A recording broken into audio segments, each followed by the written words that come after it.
बिस्मिल्लाहिर्रहमानिर्रहीम। अस्सलाम वालेकुम स्टूडेंट्स हम बीएसएन थर्ड सेमेस्टर की सब्जेक्ट इंग्लिश पढ़ रहे थे। इंग्लिश में हमने इसका जो यूनिट नंबर 7 है ग्रामर वो स्टार्ट लिया था। उसके कुछ ऑब्जेक्टिव किए थे और कुछ ऑब्जेक्टिव अभी कंटिन्यू है। चूँकि ये स्लाइड्स जो है वो हमें मिल गए थे, जो कि वोकाबलरी जो कि यूनिट नंबर 8 है हमारे वीडियो लेक्चर्स के हिसाब से, और आप लोगों के कोर्स के हिसाब से यूनिट नंबर 6 है वोकाबलरी, जिसका ऑब्जेक्टिव है मेन ऑब्जेक्टिव ईडियम्स। तो आज के वीडियो लेक्चर में हम ईडियम्स कवर करेंगे स्टूडेंट्स।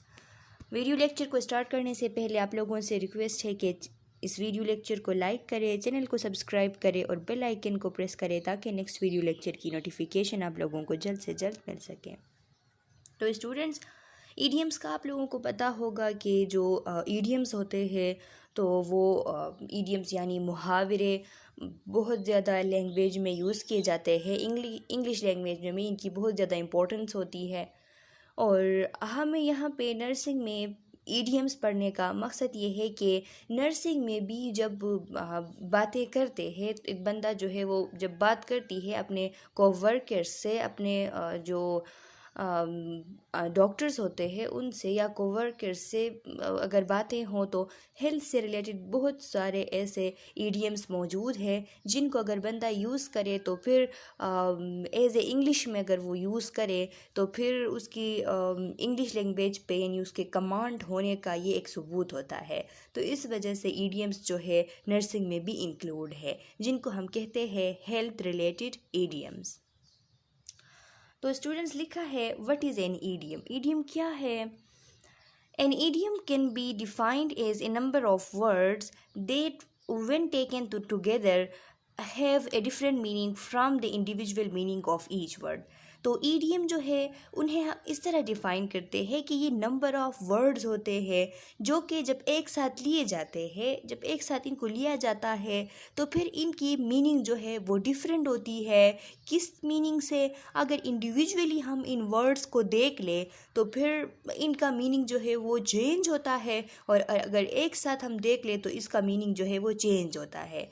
यानी मुहावरे तो आप लोगों को पता है स्टूडेंट्स के, मुहावरे ऐसी चीज़ होती है जो कि हम बोलते कुछ और है और उसका जो अगर अगर बोलने के अंदाज से जो लफ्ज़ हम निकालते हैं ज़बान से, उन लफ्ज़ को इंडिविजुअली अगर हम देखें तो उनका मतलब जो है वो अलग होता है। और अगर उस पूरे सेंटेंस को अगर हम देखें और उसका जो मुहावरा वाला ओरिजिन दे तो वो बिल्कुल अलग मीनिंग होती है। तो इसलिए ये इसकी डिफिनीशन है कि डिफिनीशन बता रहा है ईडियम वो नंबर ऑफ़ वर्ड्स होती है जिनको हम अगर एक साथ लेते हैं तो उनका मीनिंग जो है वो चेंज होता है। किस मीनिंग से? अगर हम इंडिविजुअली उन वर्ड्स को देखें तो उनके मीनिंग से, अगर हम उसको पूरा एक सेंटेंस को ले तो उसका मीनिंग जो है वो मुख्तलिफ होता है।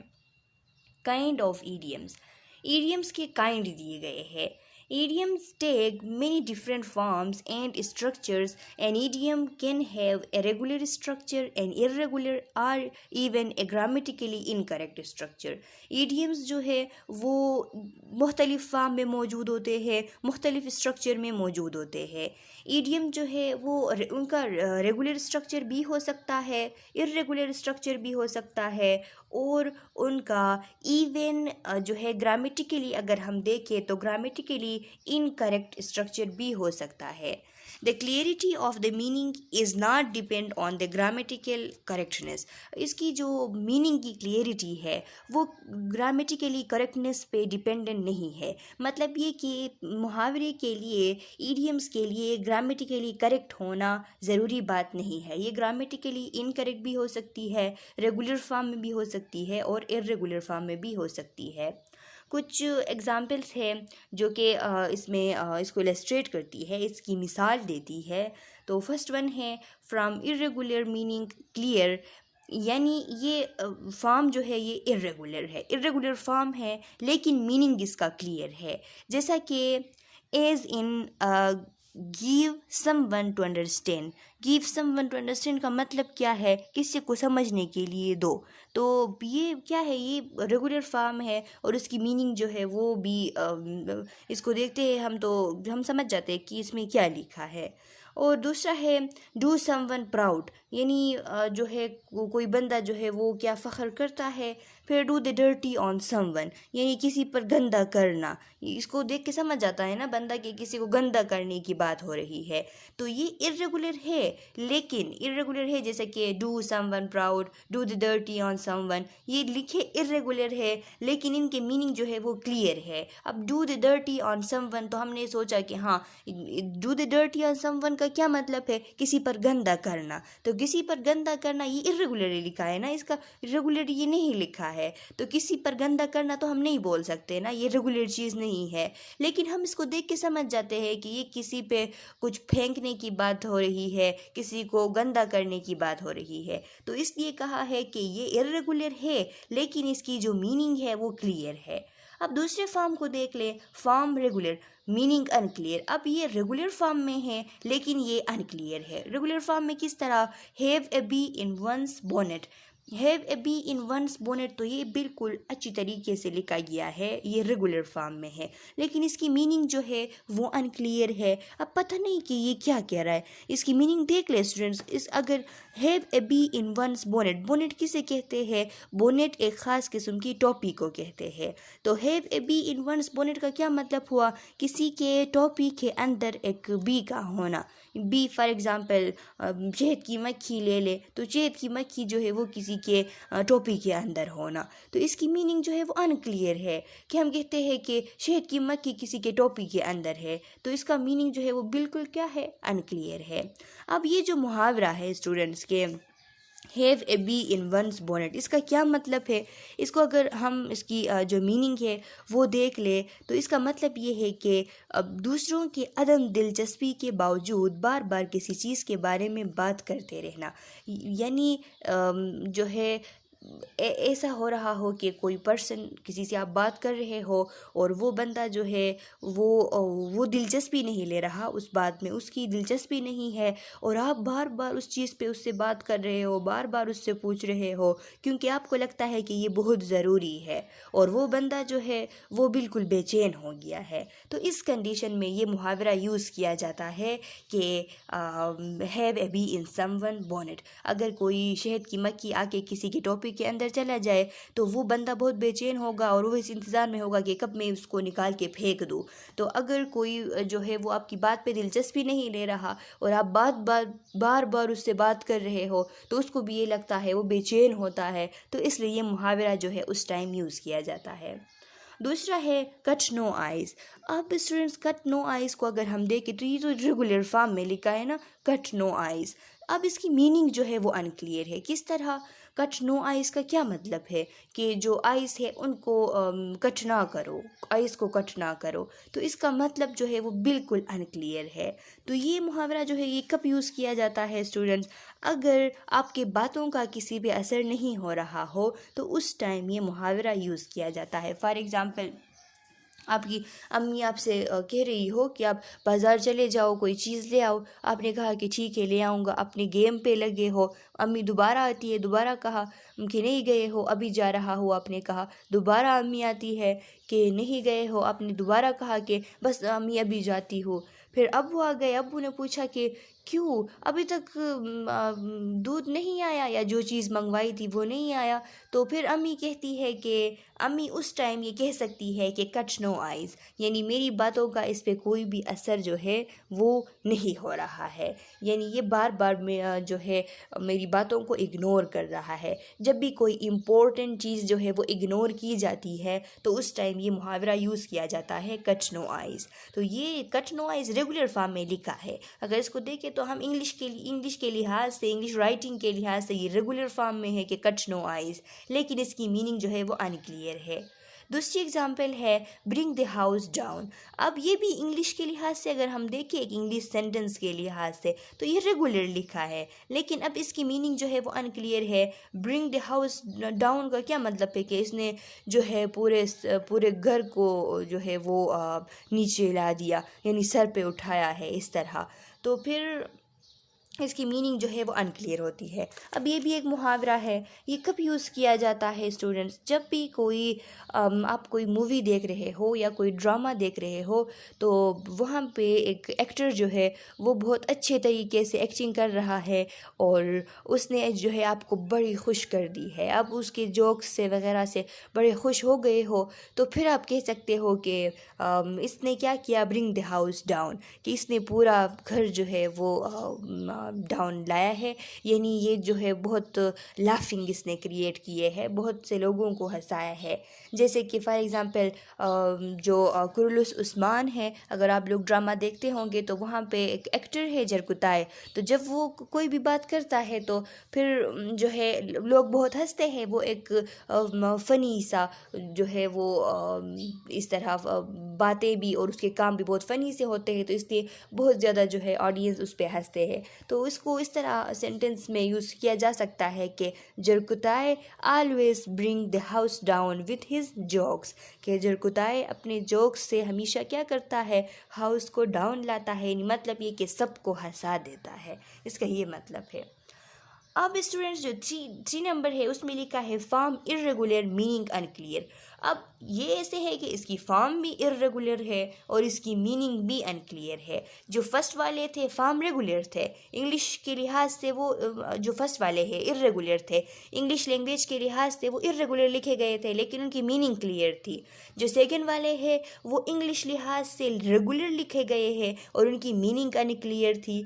अब जो थर्ड वाले हैं वो उनकी फॉर्म भी इर्रेगुलर है, इंग्लिश लैंग्वेज के राइटिंग के हिसाब से भी वो इर्रेगुलर लिखे गए हैं और उनकी मीनिंग भी अनक्लियर है। जैसा कि जैसा कि बी एट लार्ज, तो बी एट लार्ज का क्या मतलब है? अब बी एट लार्ज ये लिखा भी इर्रेगुलर है, इसकी मीनिंग जो है वो भी अनक्लियर है। तो स्टूडेंट्स बी एट लार्ज का क्या मतलब है, ये कब यूज़ किया जाता है? तो जब भी कोई जानवर या कोई मुजरिम जो है वो फरार रह जाता है, उसको पकड़ नहीं पाते, तो उस टाइम ये मुहावरा यूज़ किया जाता है। यानी वो फरार है, उसको अभी तक पकड़ा नहीं गया है, तो उस टाइम ये मुहावरा यूज़ किया जाता है। फॉर एग्ज़ाम्पल कह सकते हैं कि her killer is still at large, कि उसको कत्ल करने वाला जो है वो अभी तक फरार है, स्टिल एट लार्ज, तो ये कह सकते हैं। या किसी जानवर के लिए भी ये कह सकते हैं। इसके बाद है गो ग्रेट गन्स। तो स्टूडेंट्स गो ग्रेट गन्स का क्या मतलब है? अब गो ग्रेट गन तो ऐसी चीज़ है ना कि इसको देख के ये लिखा भी इर्रेगुलर फॉर्म में है और उसकी मीनिंग जो है वो भी बिल्कुल जो है वाज़ेह नहीं है, अनक्लियर है। तो ये भी एक मुहावरा है स्टूडेंट्स। ये तब यूज़ किया जाता है जब कोई फंक्शन, कोई पर्टिकुलर थिंग जो है आप सक्सेसफुली कर लेते हो। यानी पार्टिकुलरली आप किसी चीज़ को, किसी परफॉर्मेंस को अगर वेल कर लेते हो, पार्टिकुलरली किसी चीज़ में, किसी परफॉर्मेंस में सक्सेसफुल रहते हो, तो फिर ये कहा जाता है कि गो ग्रेट गन्स।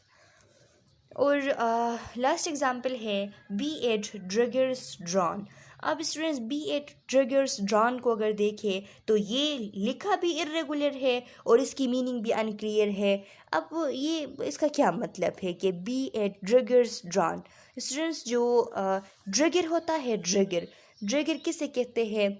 आप लोगों ने देखे होंगे जो तलवार होती है या जो नोकीले छुरी होती है, कोई भी नोकीला वाला छुरी, जो कि अक्सर अपनी हिफाजत के लिए लोग अपने पास रखा करते हैं। फॉर एग्ज़ाम्पल अगर आपने अर्तुगरुल गाज़ी का सीरीज़ देखा है या कुरुलुस उस्मान का, तो उसमें सब अपने पास जो खंजर रखते हैं अपनी हिफाजत के लिए, तो उसको कहा जाता है ड्रगर। और उसके ऊपर जो कवर होती है, यानी खंजर वो अपने साथ रखते हैं, खंजर के ऊपर जो कवर होती है उसको अगर बाहर निकाला जाए और खंजर निकाला जाए उस कवर से, तो इसको कहा जाता है ड्रॉन, यानी खंजर का जो कवर है वो निकाला गया। तो ड्रगर्स ड्रॉन यानी वो जो खंजर था अपनी हिफाजत के लिए रखा हुआ था, उसका जो कवर है वो ड्रॉन किया गया, वो निकाला गया। तो ये कब कहते हैं? ये तब कहते हैं जब किसी में जानी दुश्मनी हो, कोई किसी के खून का प्यासा हो, अगर किसी में खुली दुश्मनी हो, तो उस टाइम कहा जाता है कि बी एट ड्रैगर्स ड्रॉन, यानी ये बस इसने खंजर जो है वो अपने कवर से निकाल दिया है उस दूसरे बंदे के लिए। तो ये मुहावरा तब यूज़ की जाती है जब कोई खुली दुश्मनी होती है। तो स्टूडेंट्स, ये आप लोगों को उम्मीद करती हूँ यहाँ तक समझ आ गए हैं कि जो है इनका मीनिंग क्या है। बस एमसीक्यूज़ के लिए अब यहाँ पे एमसीक्यूज़ भी साथ में क्लियर करते जाए। एमसीक्यूज़ अगर इस पेज से उठाई गई तो ये उठाई जा सकती है कि आप लोगों को दिया होगा डू समवन प्राउड, ये दिया होगा और आप लोगों से पूछा होगा कि ये इर्रेगुलर मीनिंग क्लियर है या ये जो है रेगुलर मीनिंग क्लियर अनक्लियर है, या फिर ये जो है इर्रेगुलर और मीनिंग भी अनक्लियर है। तो उठाए जाएंगे अगर यहाँ से तो यही एग्जाम्पल उठाए जाएंगे। तो अब यहाँ पे आपने ये याद रखनी है कि जो do the dirty on someone है ये इर्रेगुलर और मीनिंग क्लियर है, और जो कट नो आइज है ये रेगुलर और मीनिंग अनक्लियर है। इसी तरह बी एट द ड्रगर ड्रॉन्स है ये इर्रेगुलर है और इसका मीनिंग जो है अनक्लियर है। तो ये याद रखें यहाँ पे। Why learn English health idioms, तो हम क्यों इंग्लिश हेल्थ आइडियम्स पढ़ते हैं। Like all English idioms, health idiom are a common part of daily speech and conversation. जिस तरह दूसरे जो इंग्लिश ईडियम्स होते हैं उन्हीं की तरह हेल्थ ईडियम्स भी common part of daily speech and conversation है। जो हमारा डेली स्पीच होता है और डेली कन्वर्सेशंस होती है उसमें भी ईडियम्स यूज़ होते हैं। Idioms are part of what we call everyday English. Idioms जो हम एवरीडे इंग्लिश कहते हैं ना स्टूडेंट्स, जो एवरीडे इंग्लिश हम कहते हैं तो ईडियम्स उसके पार्ट है। For example, visiting the doctor, talking to your friends and co-workers, or describing something to your family are all situation in which you can use an idiom. अब for example doctor को जो है अपने visit किया है, doctor ने visit किया है, या आप अपने फ्रेंड्स से बात कर रहे हो, अपने कोवर्कर्स से बात कर रहे हो, या फिर अपनी फैमिली को कोई चीज़ एक्सप्लेन कर रहे हो, तो इन सब सिचुएशन में आप ईडियम्स यूज़ कर सकते हैं। तो इसीलिए हेल्थ में भी ईडियम्स जो है वो इंक्लूड है। And if you want to sound more like a native speaker, अगर आप इस तरह चाहते हैं कि आप इंग्लिश जो है वो नेटिव स्पीकर यानी इंग्लिश जो है वो अपनी इलाकाई ज़बान की तरह आप इंग्लिश भी करें, तो फिर then you should use health idioms. तो फिर आपने क्या करना है, हेल्थ ईडियम्स भी यूज़ करने हैं। This is because asking about some body health and well being is very common English. अब जब हम किसी के हेल्थ के बारे में पूछते हैं, किसी के वेल बीइंग के बारे में पूछते हैं, तो उसमें अक्सर जो है ज़्यादातर कॉमनली ईडियम्स यूज़ होते हैं। This is special important if you know someone has been sick और अनवेल रिसेंटली। अब ये स्पेशली इम्पोर्टेंट है कि आपको पता चला कि कोई जो है बीमार है या वो रिसेंटली अनवेल है, यानी रिसेंटली उसकी तबीयत ठीक नहीं है, उस टाइम भी ईडियम्स यूज़ कर सकते हो। In fact you will note that almost all small talk relate to asking somebody a question about their health. तो हेल्थ के बारे में यानी आप लोगों को तो पता है कि ऑलमोस्ट ऑल टॉक्स हम जब भी जो भी हम बात करते हैं तो उसमें हेल्थ के हवाले से हम किसी से क्वेश्चन ज़रूर पूछते हैं। तो जब हम हेल्थ के हवाले से किसी से क्वेश्चन पूछेंगे, ईडियम्स अगर हम उसमें यूज़ करेंगे तो फिर हम अपने आप को एज ए नेटिव स्पीकर जो है वो शो कर पाएंगे। Conversation between friends in English generally begin with questions such as how are you। तो क्या होता है, जब फ्रेंड्स के दरमियान कन्वर्सेशन स्टार्ट होती है तो जनरली इस क्वेश्चन पे होती है कि आप कैसे हो, and how is your health, और आपकी सेहत जो है वो कैसी है। If you can answer with an idiom, अगर इस क्वेश्चन का आंसर आपने ईडियम से दिया, then it's fantastic way to show your English skill. तो ये एक फैंटेस्टिक वे है, बहुत अच्छी बात है कि आप इसके ज़रिए अपने इंग्लिश स्किल्स को शो कर पाएंगे। And an important step in your English learning journey, और ये एक इम्पॉर्टेंट स्टेप है जो इंग्लिश लर्निंग जर्नी है उसमें, कि अब हम जो है अपनी बातों में इंग्लिश ईडियम जो है वो यूज़ करना स्टार्ट कर लेते हैं। Plus using idiom is a lot of fun, और दूसरी बात ये कि ईडियम्स को यूज़ करना इसमें बहुत ज़्यादा फ़न होता है, ये एक फ़नी चीज़ होती है। तो स्टूडेंट्स, अब इन बातों से आप लोग समझ गए होंगे कि ईडियम्स का हेल्थ में कितना इम्पोर्टेंट है और क्यों हम पढ़ते हैं। अब आइए देखते हैं कि 10 must known English idioms about health to exercise your language skill। 10 कुछ ऐसे important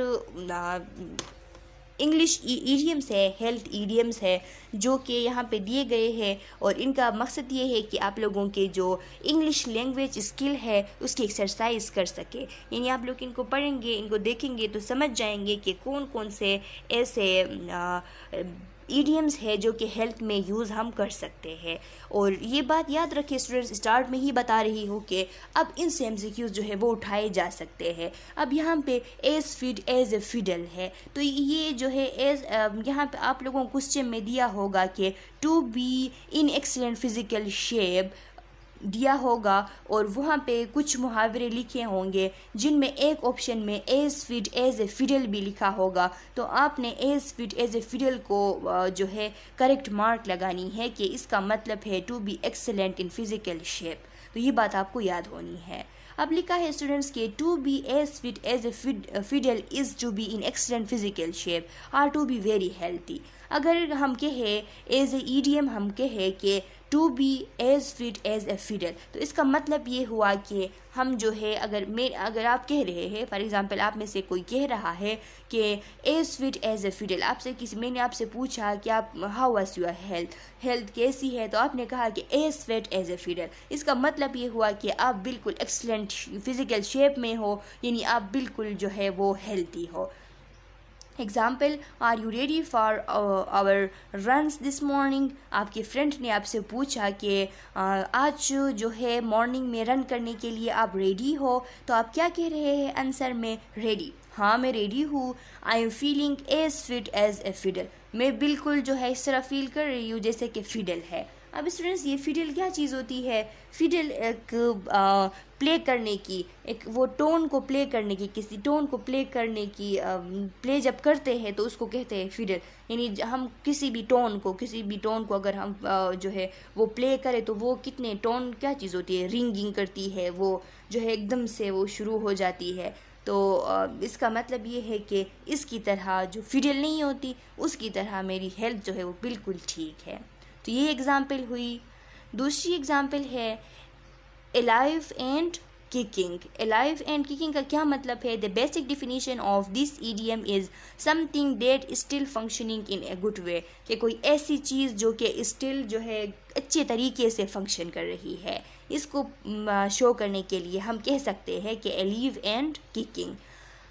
this can be a person, an object और इवन एन आइडिया। अब ये जो है कोई पर्सन भी हो सकता है कि वो जो है स्टिल फंक्शनिंग गुड वे में फंक्शनिंग कर रहा हो, या कोई ऑब्जेक्ट भी हो सकती है, कोई इंस्ट्रूमेंट। फॉर एग्जांपल आप लोगों का टेलीविज़न है, आप कह रहे हो कि टेलीविज़न जो है वो अभी भी ठीक है और वो जो है काम कर रहा है, तो उसके लिए आप अलाइव एंड किकिंग यूज़ कर सकते हो। या कोई आइडिया, अगर आपसे किसी आइडिया के बारे में पूछे कि अच्छा आपके बचपन में ये ख्याल थे कि आप डॉक्टर बनेंगे, तो अब आपका क्या ख्याल है, तो आप कहते हैं कि अलाइव एंड किकिंग, यानी वो जो आइडिया मेरा था वो अभी भी है और वो अच्छे वे से जो है वो फंक्शन कर रहा है। तो ये आप कह सकते हैं।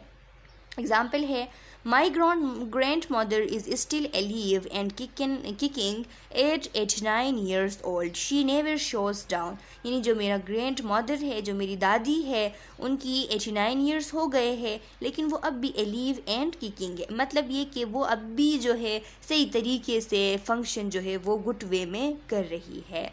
शी नेवर स्लो डाउन, वो स्लो डाउन नहीं होती, वो अपनी जो भी फंक्शन है, जो भी उनका काम है, वो अब भी वो जो है अच्छे तरीके से गुड वे से कर रही है।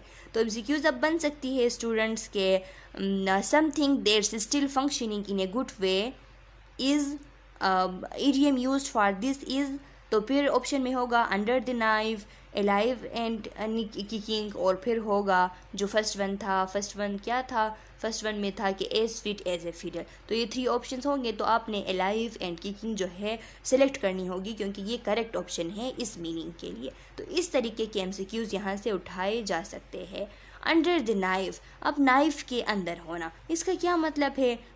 To go under the knife is to have surgery और ऑपरेशन। अगर किसी पेशेंट की सर्जरी है, उसकी ऑपरेशन है, तो उसके लिए इडियम क्या यूज़ होता है कि गो अंडर द नाइफ, यानी अंडर द नाइफ जो ईडियम है ये उसके लिए यूज़ होता है.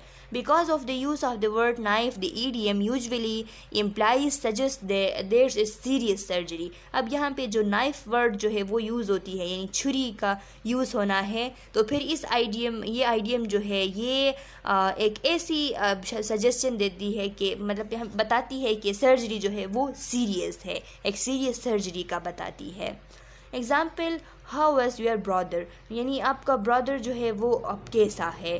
ही इज़ ओके, वो अब ठीक है. He is going under the knife next week, उनकी सर्जरी जो है वो नेक्स्ट वीक में हो रही है. And to have surgery on his stomach, और स्टमक क्या और उसकी कहाँ की सर्जरी है, स्टमक की सर्जरी है. तो इस किस्म के सेंटेंस में आप ये मुहावरा यूज़ कर सकते हैं कि अंडर द नाइफ, यानी he is going under the knife next week to have surgery on his stomach. इस तरीके से आप इसको यूज़ कर सकते हैं. तो अब ये भी MCQs बनेगी कि अंडर आपको दिया होगा टू हैव सर्जरी और ऑप्शन में होंगे under the knife, under the weather. तो आप लोग को पता होना है कि ये अंडर द नाइफ की मीनिंग थी. या ये भी MCQs दी जा सकती है कि टू हैव सर्जरी और इसके लिए कौन सा मुहावरा यूज़ होता है. तो फिर अंडर द नाइफ है, लीव एंड किकिंग है, अंडर द वेदर है, तो आप लोगों को चूज़ करनी है अंडर द नाइफ है. अंडर द वेदर, अब अंडर द वेदर का क्या मतलब है, ये भी एक मुहावरा है, हेल्थ ईडियम है. The idiom under the weather refers to being unwell typically with a cold और other small sickness. Under the weather होने का मतलब ये है कि बीइंग अनवेल, यानी बंदा जो है वो कहना चाहता है कि मैं ठीक नहीं हूँ, मुझे तो थोड़ा सा बुखार है, वो बुखार जो है सीज़न की वजह से हुआ है, यानी कोल्ड वेदर की वजह से या वार्म की वजह से, यानी ज़ुकाम वगैरह जो होते हैं उनको अगर आप किसी को बताना चाहते हैं तो आप कह सकते हैं कि under the weather. For example, are you coming to the party tonight, क्या आप आज की पार्टी के लिए नाइट में आ रहे हैं. आप कह रहे हैं आई डोंट थिंक सो, मुझे नहीं लगता कि मैं आ सकूँ. I am feeling a bit under the weather, मुझे जो है वो कुछ अच्छा फील नहीं हो रहा क्योंकि मुझे ज़ुकाम है. अंडर द वेदर का क्या मतलब है कि मुझे जो है स्मॉल सिकनेस है, ज़ुकाम है. 5 नंबर है कि to be back on one's feet. To be back on one's feet का क्या मतलब है, if you are back on your feet then you are successfully recovered from injury और सिकनेस. अगर आप कह रहे हो कि बैक ऑन योर फीट, तो इसका मतलब ये है कि आप किसी इंजरी से, किसी इलनेस से जो है अभी सक्सेसफुली निकले हो और आर फीलिंग बेटर अगेन, और दोबारा से अच्छा महसूस कर रहे हो. यानी कोई बीमार था, किसी की सर्जरी वगैरह हुई, वो बीमारी की हालत जो है वो ख़त्म हो गई, अब वो उस बीमारी से लड़ते हुए अब ठीक है, तो इसको कहा जाता है कि to be back on one's feet. It's means to be in good health after a difficult time. एक डिफ़िकल्ट टाइम गुजरने के बाद अगर बंदा अभी गुड हेल्थ में है तो फिर उसके लिए ये लफ्ज़ जो है, ये मुहावरा जो है ये यूज़ की जाती है. तो आपने ये याद रखनी है स्टूडेंट्स. MCQs में आपसे ये ज़रूर जो है मुहावरा दिया होगा और इसके मीनिंग ऑप्शन में होंगे या फिर मीनिंग दी गई होगी और ये मुहावरा ऑप्शन में होगा. तो इस तरीके के MCQs बनते हैं. एग्ज़ाम्पल है, how was the surgery, surgery कैसा हुआ, तो आप कह रहे हैं इट वाज टफ, ये मुश्किल था, but it's great to be back on my feet, लेकिन मैं खुश हूँ, ये अच्छी बात है कि अब मैं अपने फीट पे हूँ, लेकिन मतलब ये कि अब मैं ठीक हूँ, अब मैं गुड कंडीशन में हूँ. 6 नंबर है a bitter pill to swallow, यानी एक कड़वी सी गोली स्वालो करने के लिए. तो ये क्या है, a bitter pill to swallow refers to a difficult और अनकम्फर्टेबल रियलाइजेशन. यानी अगर देट समवन कम्स टू, अगर कोई ऐसी चीज़ जो कि आपको एहसास हो, आपको महसूस हो कि वो डिफ़िकल्ट भी है और आपको बेचैन करने वाली है, अनकम्फर्टेबल करने वाली है, तो उसके लिए आप कह सकते हैं कि ए बिटर पिल टू स्वालो, ये एक कड़वी गोली थी जो मैंने स्वालो कर लिया, यानी मैंने एहसास हो गया मेरा, मैंने रियलाइज़ कर लिया, लेकिन चीज़ जो थी वो डिफ़िकल्ट थी और अनकम्फर्टेबल थी. It could be accepting a difficult situation और admitting that you are wrong. यानी जो है इसका ये तब होता है जब अगर कोई डिफ़िकल्ट सिचुएशन हमने एक्सेप्ट करनी है, कोई और उसका जो है रास्ता नहीं है कि हम उसे छोड़ सकें, हमने ज़रूर उसको एक्सेप्ट करनी है, लेकिन वो मुश्किल मुश्किल रास्ता है तो उसको एक्सेप्ट करते वक्त हम कह सकते हैं, या अपने आप को जो है गलत, अगर कोई आपसे कहे कि आप गलत हो यहाँ पे, तो फिर ये मानना मुश्किल होता है ना, हम नहीं मानते, हम खुद को सही जो है वो तस्वुर करते हैं। लेकिन जब हम एहसास हो जाती है और हम अपने आप को गलत मानते हैं और कहते हैं कि हाँ मुझसे गलती हो गई, तो ये इस टाइम भी हम कह सकते हैं कि ये क्या है, एक बिटर पिल है स्वालो करने के लिए, यानी ख़ुद को रॉन्ग कहना। For example, realizing that my business was going to lose half its profit was a bitter pill to swallow. आप कह सकते हैं कि इसको रियलाइज़ करना, इसको मान लेना कि मेरे बिज़नेस में जो है वो हाफ प्रॉफिट की लॉस हो गई है, लॉस हो रही है, होने वाली है, तो ये मेरे लिए एक बिटर पिल है स्वालो करने के लिए। तो ये चीज़ भी आप याद रखें students. A clean bill of health. Clean bill of health का क्या मतलब है?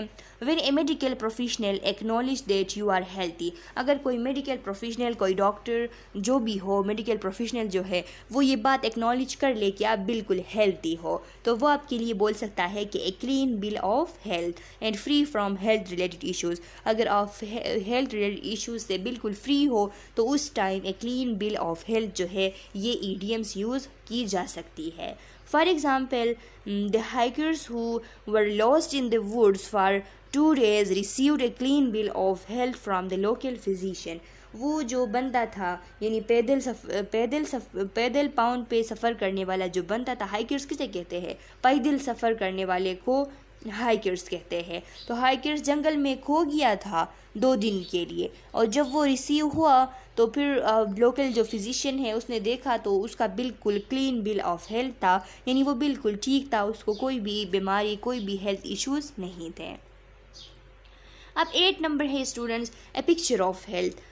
हेल्थ की पिक्चर का क्या मतलब है? If somebody is a picture of health then they are in great physical condition. अगर किसी के लिए हम ये लफ्ज़ इस्तेमाल करें कि वो ही is a picture of health, तो हम ये क्यों कहते हैं? ये तब कहते हैं कि अगर उसकी फ़िज़िकल कंडीशन जो है वो ग्रेट है, यानी वो बिल्कुल ग्रेट फ़िज़िकल कंडीशन में अगर हो तो उसके लिए हम कह सकते हैं कि he is a picture of health.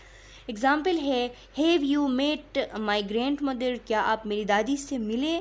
She is 90 years old। उसकी जो है उनकी 90 years हो गई है, but she is still the picture of health. लेकिन वो अब भी हेल्थ की तस्वीर है, यानी मतलब ये कि उसकी फ़िज़िकल कंडीशन बिल्कुल जो है वो ठीक है, अब भी ठीक है, उसके 90 years हो चुके हैं लेकिन वो अब भी ठीक है। तो ऐसे वक्त में हम ये जो है ईडियम यूज़ कर सकते हैं।